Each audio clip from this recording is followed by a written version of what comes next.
कराची में बारिशों के नए स्पेल की एंट्री। क़ायदाबाद में सबसे ज्यादा 32 मिलीमीटर बारिश रिकॉर्ड।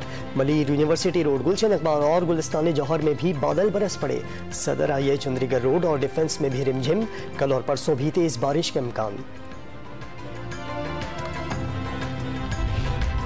नवाबशाह और जैकबाबाद समेत आसपास के इलाकों में मूसलाधार बारिश से जल थल एक हो गया। कई इलाकों में बिजली की फराहमी मुअत्तल हो गई।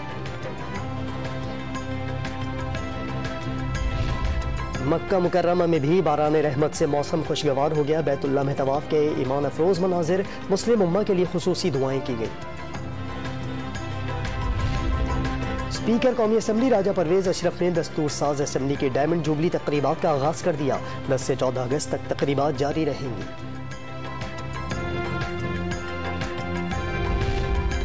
शहबाज गिल की बात से इख्तिलाफ हो सकता है, मुकदमा बनाए सवाल पूछे। यहाँ तो शीशे तोड़े गए। रहनुमा तहरीक इंसाफ असद उमर की तनकीद। हुकूमत के खोखलेपन और आखिरी सांसें लेने का दावा।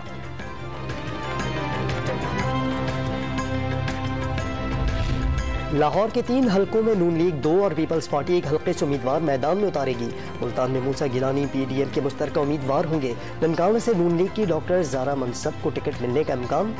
इंतखाबी मुहिम, मरियम नवाज को सौंपने पर गौर।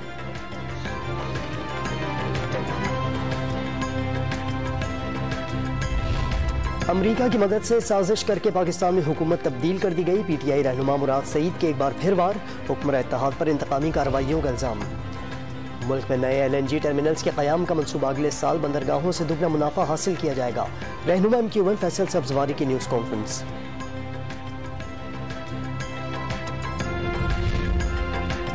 और पंजाब के ताजिरों के लिए अच्छी खबर। वज़ीर आला परवेज इलाही ने इतवार को भी दुकानें खोलने की इजाज़त दे दी। मुख्तलिफ ताजिर तंजीमों के वक्त से मुलाकात के बाद फैसला।